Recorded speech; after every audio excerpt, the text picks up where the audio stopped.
Anyway, We are Yes. live. Absolutely. I know. Good morning, good afternoon, good evening, wherever you be, to SalesTV.live, the place where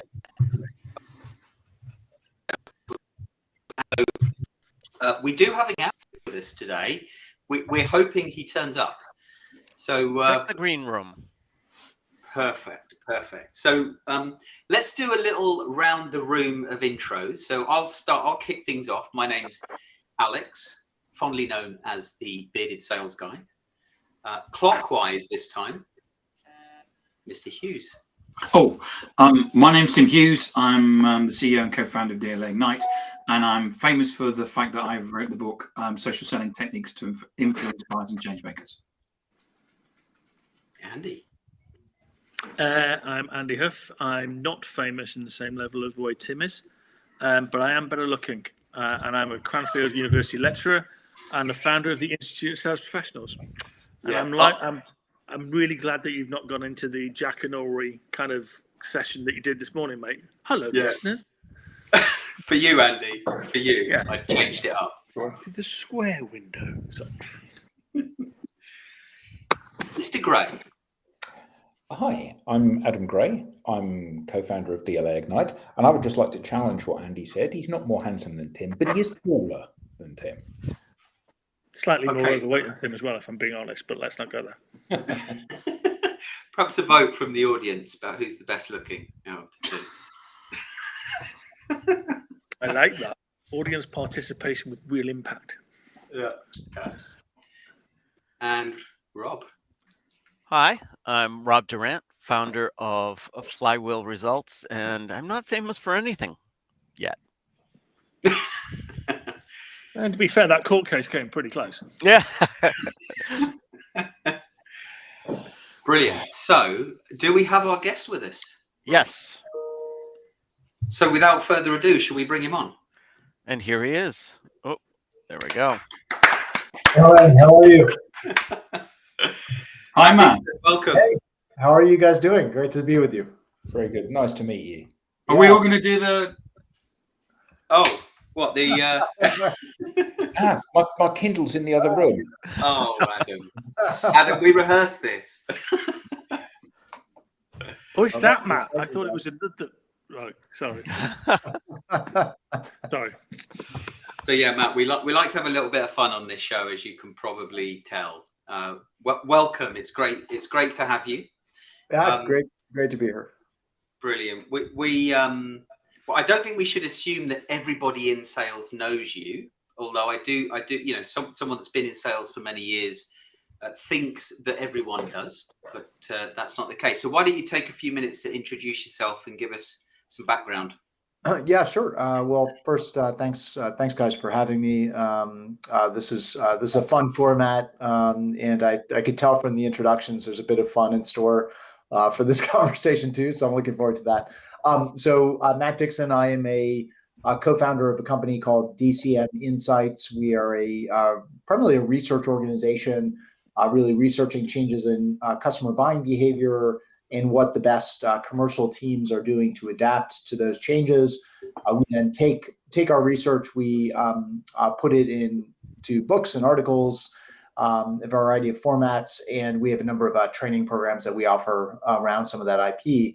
Prior to this company, which I co-founded in January of last year, I'd spent most of my career at a company called CEB, which was acquired by Gartner Group back in 2017, where we put out a bunch of IP, including the Challenger Sale, the Effortless Experience, Challenger Customer, were some of the books that people might be familiar with. But it's funny because I struggle to explain what I do for a living to my own parents, and the best they know I live in Washington. I have a confusing job, so they assume I'm a spy, which is not the case. So I think somebody called me a sales anthropologist, which I think is a pretty good description. I'm a researcher by trade and try to apply those research techniques and methods to studying sales, as well as customer experience and customer service. So I think I bring a bit of a different angle. I'm not a sales professional or sales leader in terms of my background, more of a researcher. So anyway, it's great to be with you guys. Brilliant, brilliant. So who wants to go first with the questions? I have a couple prepared. Go for it, Alex. So one question I've got for you, Matt. So there's Challenger. You mentioned Challenger. Mm-hmm. I'm a fan. I practiced Challenger for many years. I'd like to think I was pretty good at it, but I could always be better. It was interesting when the Challenger Customer came out. It was a moment that I thought, well, okay, these guys have admitted they made a mistake or they missed something. So with the JOLT effect in mind, what is the one thing that you think might be missing or needs to be tackled?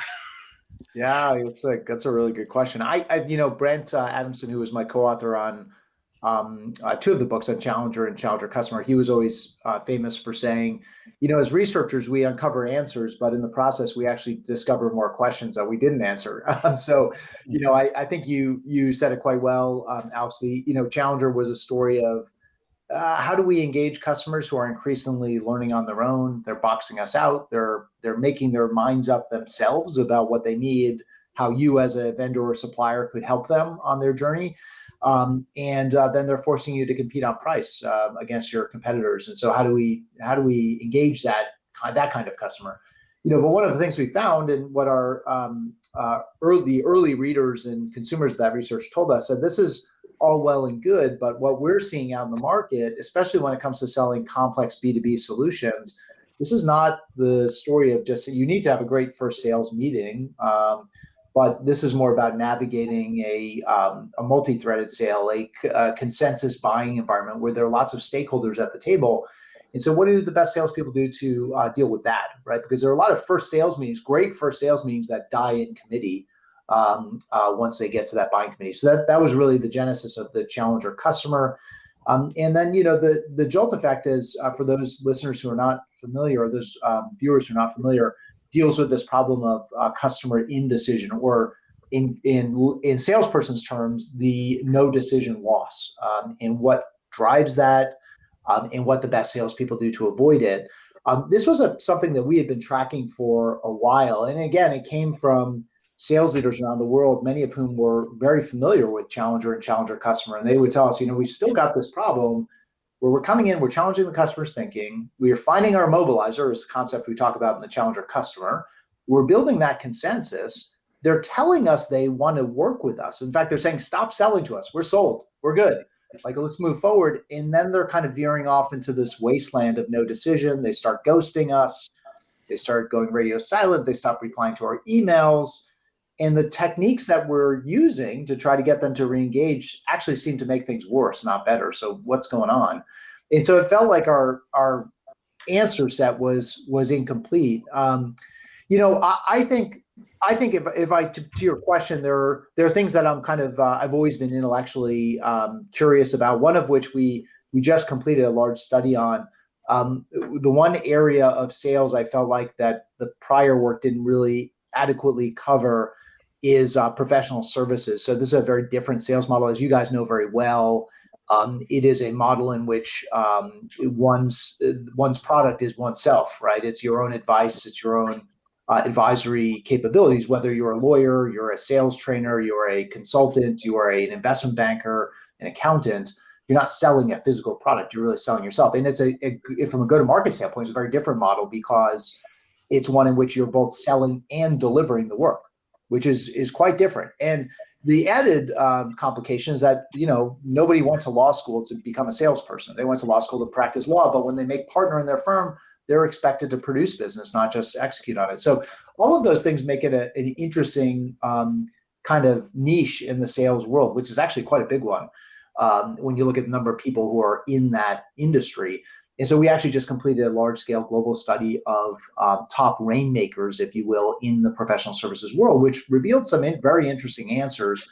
That was something that I was personally interested in, mainly because I probably had my my rear end handed to me one too many times presenting Challenger and other content at partner retreats for professional services firms. I realized, okay, what you guys do is actually different. And so we did a different study there. I think obviously, I don't want to add to the amount of ink that's been spilt about Gen AI and the impact it's going to have on every industry, not least of which is sales. But I do think there's going to be some really interesting work to be done over the next few years, looking at how best organizations are leveraging that technology, which has a lot of promise, but unproven promise, I think. And there's a lot of fear out there around what this means for sales professionals and for customers alike.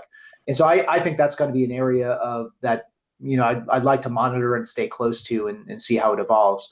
I think the questions that will come up will be as people start to consume the JOLT effect and they start to put in place some of those practices.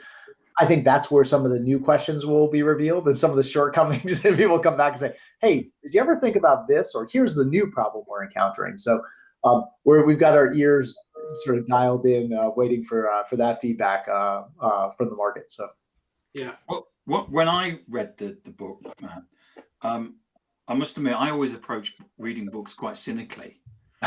And because I've just read an article from Marketing Profs where there's the classic research piece that says we talked to 250 people because that's right. what PR says you need to do, is talk to 200. That's the sample. And I know that we've talked about this.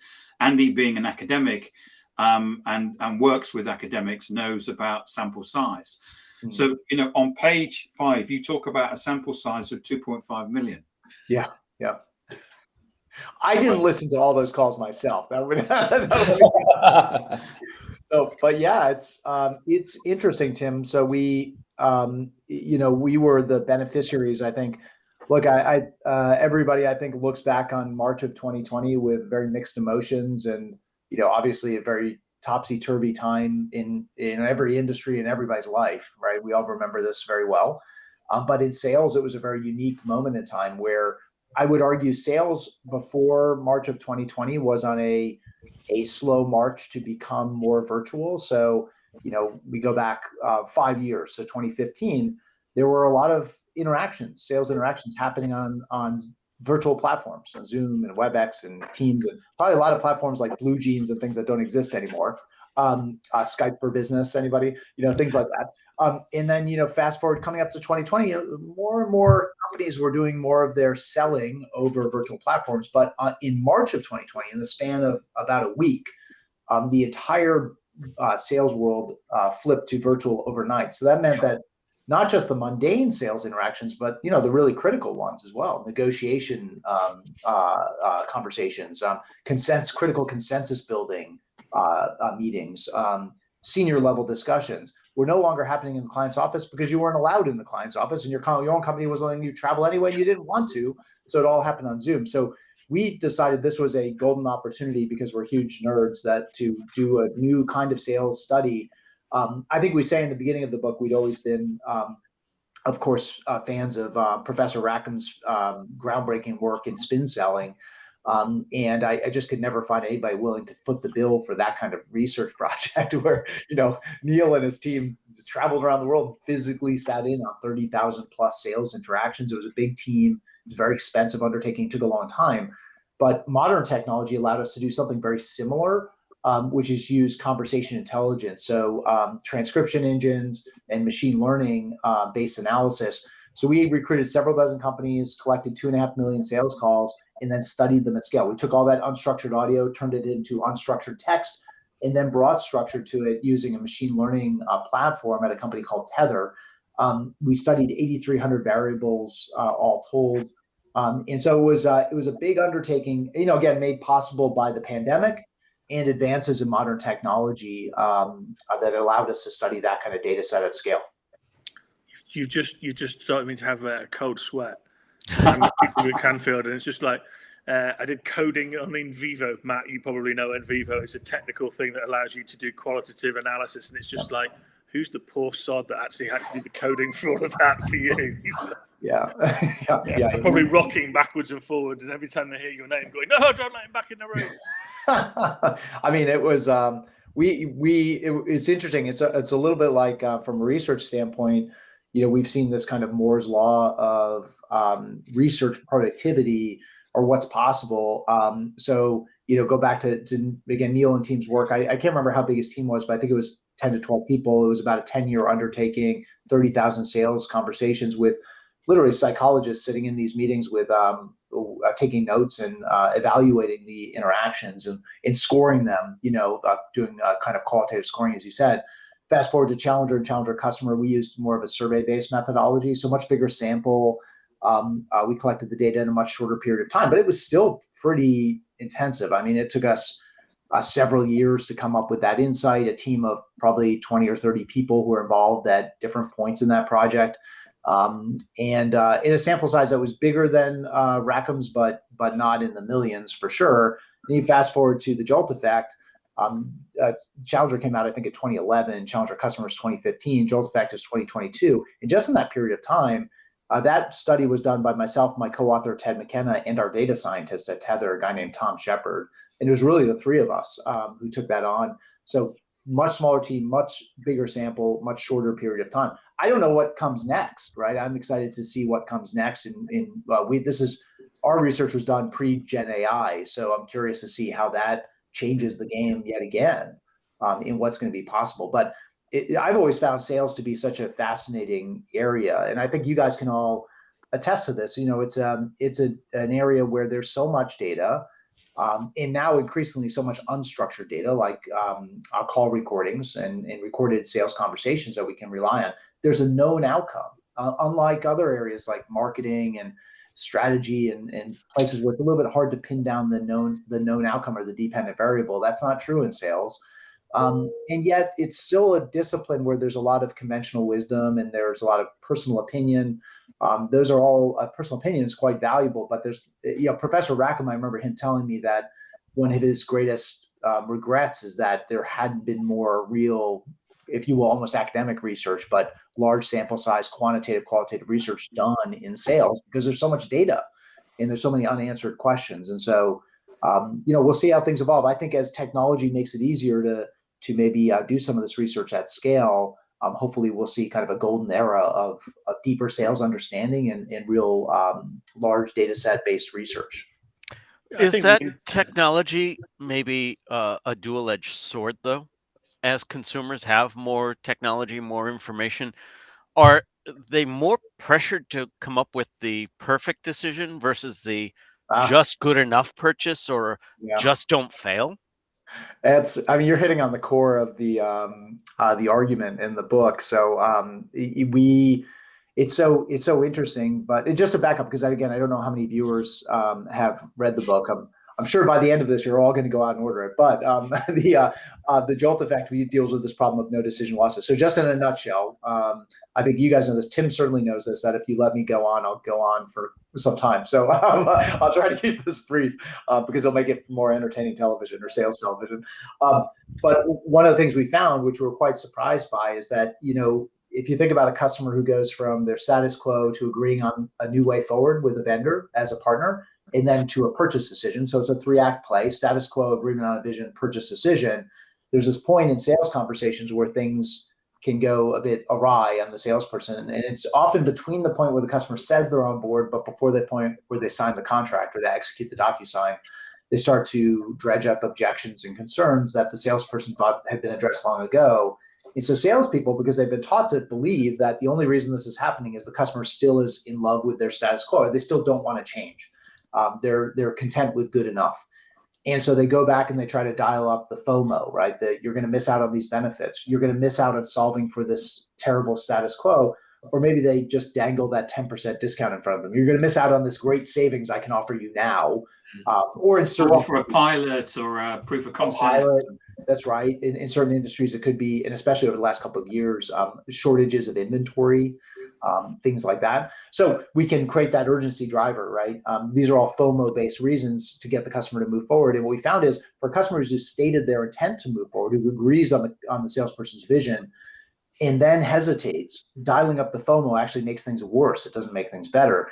This is a bit of a head scratcher to us. So we went back into the data. We actually asked a slightly different question, which is, why do customers make no decision at all? And it turns out there are 2 reasons customers make no decision. Salespeople believe there's only one, which is they still prefer the status quo. So it's a value question or an urgency question, right?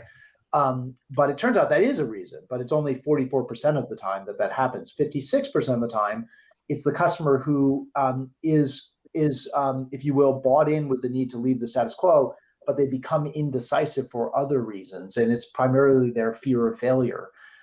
So what takes hold of them is not status quo bias, but what psychologists call the omission bias, which is basically their desire to avoid being personally culpable and make a mistake, right? This is where we on LinkedIn and other places we talk about the difference between FOMO, fear of missing out, and FOMO, which is the fear of messing up. And it turns out the omission bias for the customer is a more powerful psychological effect. Yes, we've got to win the battle for overcoming indifference. We've got to answer the why change question. We got to do the challenger thing, or whatever our approach is. No, methodology agnostic. We need a playbook for beating back customer indifference towards changing, because customers will, left to their own devices, they'll revert back to the status quo because change is hard, it's risky, etc. And so we've got to answer the why change question. But the second battle is to overcome their fear of messing up. And I think your question cuts right to the heart of that, actually, because one of the things that people get really worried about messing up is choosing the wrong thing. It's not having done enough research, or it's not getting what they're paying for. So we talk about choice overload, information overload, and expectations overload. And I think technology, to your point, is one of those. Think about Gen AI is a great example. It's such a rapidly moving space. There are so many different ways. If you just think about this from a head of sales or head of sales enablement perspective, there's so many different use cases within sales alone that you could deploy this technology. It's changing so fast, and nobody who's buying it is an expert in it. We barely understand how it works. We've messed around with ChatGPT, but we're not 100% sure how this stuff really works. And there's a lot of fear. There's a lot of fear that I don't know if I deployed this in the right way against the right use case. Should I use it to automate note taking for my salespeople? Should I use it to help with pre-call prep? Should I use it to spot deals that might be lost to no decision? To create customized solutions for my customers? There are lots of ways you could deploy it, but what's the best way to deploy it? Second, there's new information coming out every single day about this technology. You blink and the whole world has changed, and there's a new body of content that you can consume to become an expert on something like Gen AI. And you're never going to really be an expert on that because you're a sales leader. You've got a day job, and it's not to be an AI specialist. And then the last thing is, especially in this environment, I think your point is spot on. There's this fear that if I wait a little bit longer, I might figure out what the right use case is, exactly who the right vendor is, the perfect technology for me. Because what people really want to avoid right now, especially after the hangover of the last few years, is buying shelfware or buying technology that doesn't pay off. I don't know that we're ever going back to the world in which companies just bought seat licenses willy-nilly, hoping that these technologies would make their salespeople more productive. There's really been a reckoning. I mean, ask any SaaS player in the sales tech space, and they'll tell you it's really, really hard to keep customers. It's really, really hard to avoid contraction right now. And that's because there was a lot of over-promising and under-delivering. Probably blame to go around both the customer and the supplier in those cases, but I don't think we're going back to that world. And so people are very, very risk averse to putting their badge on the table and lobbying for something like a Gen AI solution they don't really understand. It's fast moving. They don't really know if it's going to pay off. They don't want their name associated with a big decision like that. So I think you hit the nail on the head. Isn't another issue that in such a fast-paced environment, if I wait another month, there'll be a new product that'll come out, which will make the product I was about to sign yesterday obsolete. Yeah, it's really interesting that one of the foci of the book is customer indecision and helping customers to overcome that. Because I remember that we were first introduced to you with the work that you did at CEB and the 57% of the way through the buying journey, but more importantly, the complexity of the buying team. As the buying team gets bigger, yes, you get more and more decision makers, but the key thing for many of the conversations that we have is that when you get more than 5, I think, players, there's only a 30% chance of the deal actually happening. So you've got 70% indecision for whatever reason, and it could be fear, or it could be. So I guess is this just a perennial problem with complex purchases? Because that was 15 years ago, or whatever it was, and actually we're in the same situation now. Not that it was your job to solve that situation, But what's being reflected back, the environment's a very different place. But the outcome of that is still that people sit on their hands because they're scared to make that decision and make the purchase. Yeah, I think in many respects, there's this tension out there in sales where every vendor and supplier, and you guys have been talking, we've all been talking about this forever, is how do we shift from selling products to selling solutions, right? And we know as vendors and as suppliers that a solution sale is better. It's bigger contract value. It's stickier, right? It really embeds in the customer organization. It's a longer contract typically. It's harder to dislodge. It's more profitable for us.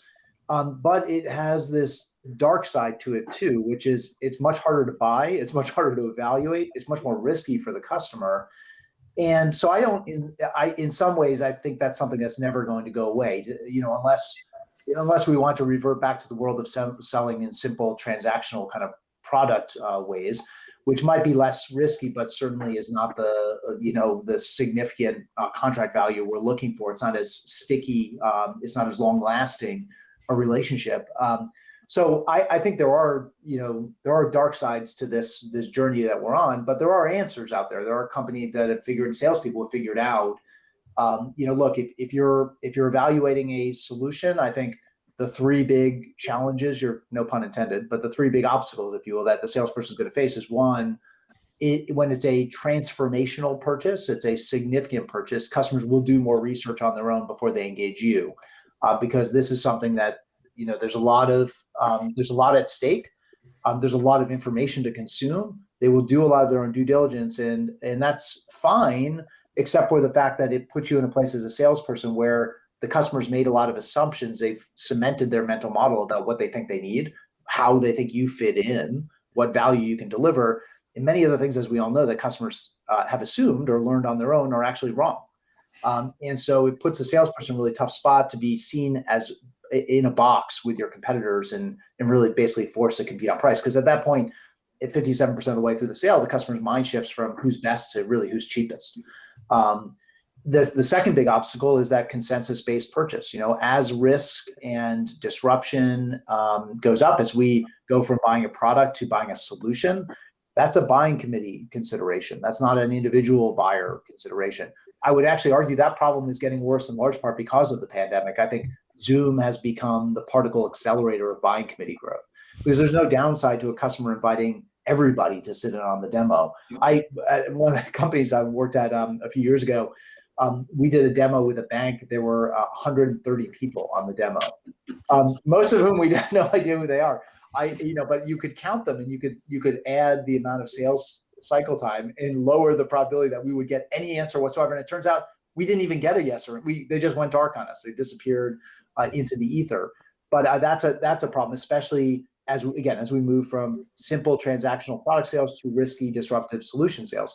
And then the third one is the increase in the probability that the deal will end up going nowhere, despite all the hard work you've done to win over the customer, to prove the ROI and the value, to make it feel like a priority, to dial up the FUD and show them the cost of inaction. Even then, that deal is likely to end up in no decision.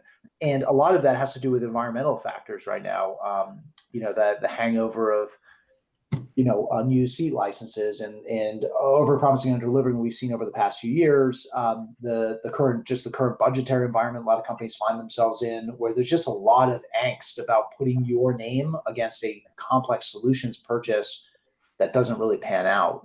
That's shifted, I think, where it might have been something where you had egg on your face for lobbying for a purchase like that, to being something where you could get fired for lobbying for a purchase like that in today's environment.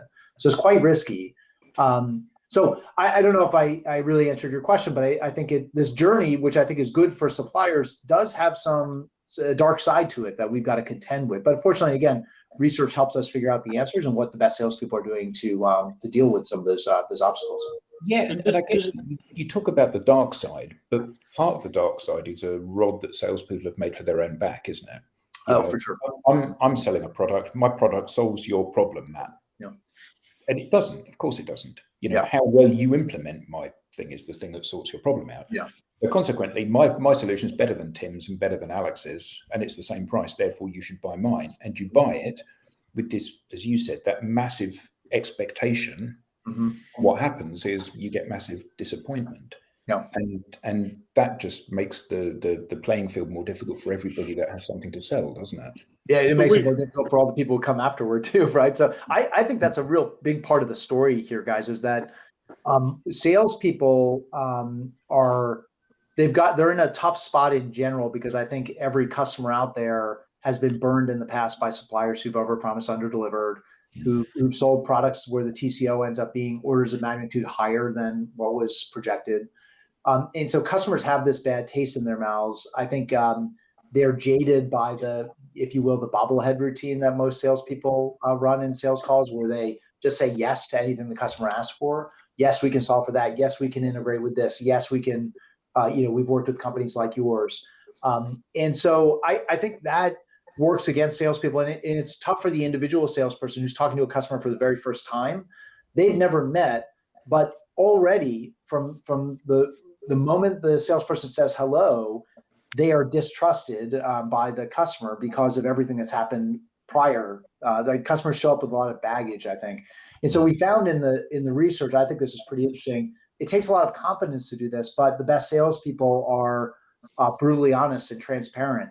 Todd Capone talks a lot about this, and I think he's right. Is that it takes guts to tell the customer, look, we'd love to work with you, but just to be very clear, our competitors actually do a much better job at that use case than we do. It's not where we specialize. We can address it, but we're not the best in the market. And so I'd be happy to introduce you to those folks, or to say, you know what, this is a new capability for us, and I don't want you to build your entire business case around it, because we're still trying to figure out the kinks and iron things out.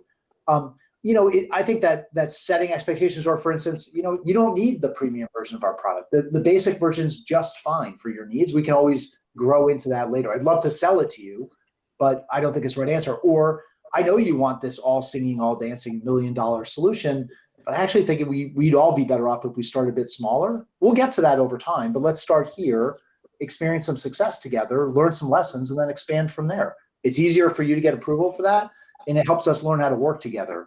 It's a smaller deal for me as a salesperson, but I think it takes a level of confidence, takes a level of empathy, I think, and it also is in recognition of just the environment that salespeople are dealing with and this baggage that customers bring to the table whenever we interact with them. I think it's slightly deeper than that, Matt. I think employers use sales teams clearly to hit a number. Yeah. But they don't even trust their own sales teams. So if you're the buying team within customer A, you don't even trust your own sales team. Isn't that interesting? So you're never going to trust the sales team from company B, C, D, or E who are in the supply chain. And that comes down to a passion of mine is we're not a profession, we're a vocation. So a doctor, the things that you just said, or an accountant, or somebody that we seek out in our personal consumer lives has those conversations. You know what, Matt? Yeah, you've got diabetes, so we could do these things. Yeah, we could give you a complete liver transplant, but actually, let's just start on some pills and let's just get your weight down and do things like that. That's not what we do. And I think what's the interesting tax is, it's the organizational leadership that sets salespeople up to fail. They don't get seen as a professional. They get seen as someone who ran the target down and ran their solution down. But all the things you just said are organizational cultures that need to be in place to say, actually, I want you to go and do this. And I love the whole Simon Sinek sales is like dating thing. Yeah. Because it basically says, shouldn't we be showing up in a different way? You know what? Here's my ethical exam I know how to behave with you. And here's my standards that I align to. And by the way, here's some interesting things that my customers have actually said about me, authentically measured by my outside organization. And those are there, but we don't want salespeople to be worried about that, because actually they're not around long enough for us to even bother worried about that, because they're normally gone in 2 years. So, and so actually there's this thing that I loved about your books, all of them, because they actually have been an evolution. The only thing I'd say about the Challenger sale, and I was at EMC at the time, I'm sure we we had to wind people back from being a challenger after the big strategic deal. You're just operational now. Why are you challenging over this upgrade? So, well, you want me to be a challenger? No, we want you to just be operationally brilliant at this point. Yeah. The whole point about the buying cycle, and then the whole thing that then numbers, and then what JOLT followed up on, is great. And actually, in the academic circles, there's about 200 sales academics around the world. Yeah, there's not many of us, and the big problem is practitioners don't want to look at that. Tim said, 250 samples is nowhere near your sample size. And when we walk around, obviously, and talk about the JOLT effect in academic circles, everyone just goes, that's a proper piece of research. But you've had to put it in 3 books to get it anywhere near practitioners. Right. And that's that point, isn't it? Which is most of this wisdom doesn't get out there. So if you look at you look at Amy C. Edmondson down at Harvard, looking at, the Fearless organization, you look at Sean Aker, academia is completely changing, and you're changing it to the hope to say to people, you know what, it is data backed, it's a science, but the only way you're going to read it is if it's in this book, and if we do an Audible for you to read it and make it even easier for you to do it in 6 hours. So I think the stuff you're doing is absolutely fantastic, but I think organizations need to shift now and change the way that they think about, is it a profession or is it a vocation?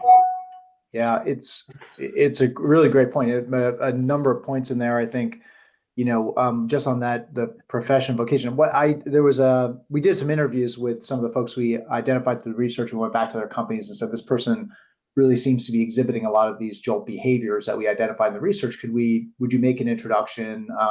Could we sit down with them for a behavioral interview? And so we did a number of those. And we heard, it was interesting. I remember from a few salespeople actually at different companies, back to your point earlier, they would talk about this idea of, and this is the point you made about the advice we get and the guidance we get from folks in our personal lives that we don't really feel like we get from salespeople, nor do we think our own salespeople are delivering to our customers, nor do we necessarily want them delivering that to our customers, which I think is a very is a deeper source of, like, if you will, nefariousness that's going on here. But I think that some of these salespeople said, I try to imagine what I would tell my best friend who was evaluating this solution. Would I lead them down the primrose path around capabilities I know we're actually not very good at delivering? Would I sell them more than they need? Would I overpromise and underdeliver? And it creates a really different dynamic. And that's a simple kind of concept, but I think it's telling. And I think most salespeople wouldn't necessarily think that way. We know most salespeople wouldn't think that way. Then I think you're on the point about the research in bridging that gap from, if you will, academic research to practical application. I think that's always been the really hard thing, actually, is how do you take research and data and science and then put it into the form of a story that people want to, that's engaging and people want to consume it, and then they want to do something about it. That's always been the really hard piece, because I think there's actually there's not enough of it. I think, to your point, there are not enough people doing research on sales, but there is some really great research being done. And I think a lot of it ends up, where a lot of academic research does, which is it stays in academia, but it doesn't ever cross that divide to become something that changes the way people sell and the way teams are managed and run. But it's, how do we take that great insight and then make it resonate and get people to want to do something about it, which is always the trick, right? Yeah. I think Sean Aker said, if the average academic paper is read by 7 people and one of those is your mum. My mom hasn't even. I'm 100% sure that there's a stack of books. There's a red one and a light blue one and a yellow one. Now they're holding her door open that she's not ready to run. So in the book, Matt, you talk about the buyer's agent, being a buyer's agent. Is that what you're talking about now? It's really good. It's a really good touch point there, Tim, because I think that is what we're talking about. It is fundamentally, I think you guys mentioned, it is about empathy, ultimately about seeing yourself as somebody who is here to help the customer make a hard decision, a hard choice about what should be and what should they say yes to, what should they say no to, what's nice to have, what's need to have. Instill the confidence that they don't have to consume all the content out there, because I'm here to help them make the right call for them and their organization. I can be trusted to be brutally honest about what they should say yes to and the things they actually should pass on and the things maybe we're not so great at. And I'm going to instill a safety. I'm going to set proper expectations, not outlandish, gaudy ROI, projections, but rather achievable outcomes. And I'm going to lay out a roadmap and a game plan for achieving those. That is ultimately about being more helpful, right? And being more a guide and a person who's there to help a customer through something that actually can be one of the most difficult things in their career. Think about, especially in this environment, a customer lobbying for a big expenditure with a vendor and running point on that and putting their badge on the table and saying, we've got to go in this direction is a really, really, emotional and scary thing, even for very senior executives. And so I think thinking of yourself less as a salesperson, more as a buyer's agent, is a good mindset. I'm here to be helpful to you. Whether the answer ultimately is to buy from us or not buy from us, or may buy from a competitor, it doesn't matter, because my ultimate goal is to help you get to the right answer for you and your organization. Yeah. I think that's a great way of putting it. The slight issue is, again, how do we actually get addictive leadership? So most sales managers wouldn't pick that by going, yeah. Now what's your number? Yeah. Some hope for the future. As long as the answer is the biggest deal possible. Right? Yeah. Some hope for the future. I teach Intro to Marketing at Northeastern University. It just so happens the last class we were talking about cognitive dissonance, buyer's remorse. Yeah. And I asked the students, well, what can marketing do to help that? Thinking, after somebody buys, follow up with marketing that assures that the best answer was the simplest. Well, make sure the value promise in our original messaging meets what we can deliver. So the generation that's coming up gets it. Yeah. I think that is hopeful, and I think I think that you're right, and I think that it's like deceptively simple. I think, and it's something I think we'd all agree to, and then I think, Andy, as you said, something that fortunately falls on deaf ears in a lot of organizations, but maybe that tolerance for overpromise and underdeliver, sell the whole kitchen sink, force customers into decisions that they're not completely convinced of our right answer for them. Hopefully that's an age we're moving out of, right? And as you said, Rob, is that the new generation's expecting something different when it comes to making decisions, especially risky, disruptive, transformational decisions. It's not ethical and it's not purposeful, is it? And it's not sustainable, which are the things they live by. Yeah. So we've got a few minutes left. Matt, what are the things that you would recommend to sales people watching this, that they can sort of practically take away and implement? Yeah. So I'll share just one technique, and this might feel a little bit in the weeds. This is actually not in the book, which is I think we've all had this experience where we've put piece of content out there, what's an article or book, and then we have that V8 moment, which I know I'm dating myself, but gosh, I wish we put that in there. So it was interesting. It has to do with judging the level of a customer's indecision. After we wrote the book, we actually went back into the data, and there's just there's a wealth of data that we had to work with. At some point, we had to kind of pull up and turn it into a story. But we did get a question from folks about how do we really assess how indecisive the customer is. And a lot of the book, as you guys will recall, we talk about judging indecision, comes down to kind of tuning our active listening to pick up on those signs of indecision, which is great. But what we also learned is that the higher you go in the organization, the higher you get to, into the C-level senior decision makers, these folks play it very close to the vest. They're just as indecisive as anybody else, but they don't let on that they are.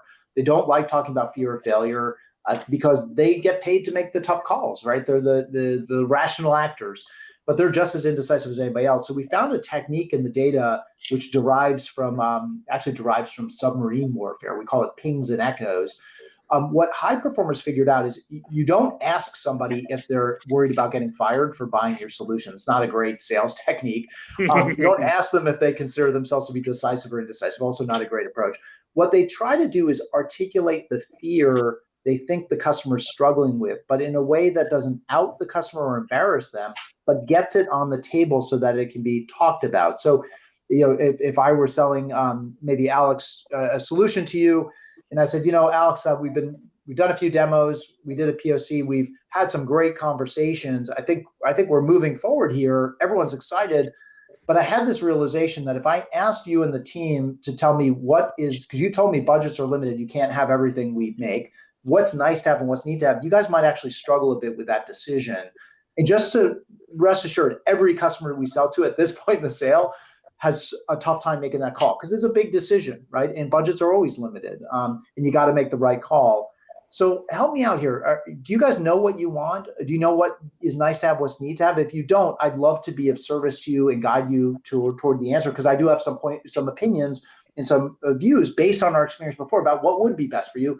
And if that's not what you're struggling with, please help me out and set me straight. And then Alex might say, yeah, actually, honestly, everything you've shown us is great. We can't have it all. And we would be hard pressed to say what should go in and out of the proposal, so we could use some help. Or no, that's not it at all, Matt. We're actually not worried about that. Sorry, we were just being polite. There's some stuff you showed us we're not interested in at all. We're worried about the business case because we can't promise that kind of ROI to our CFO. We'll get laughed out of our office. So we need to set proper expectations here. But it's like a ping of sonar, and we're looking for the reflection to come back, right? Trying to articulate what we think the buyer's struggling with and get a response back.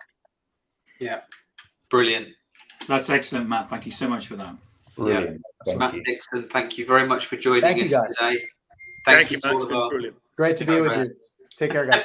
Thank you. With bonus content. There we go. bonus content. Thanks, Matt. Very good, guys. Take Enjoy care. the rest of your week, folks. Take care. Cheers. Bye.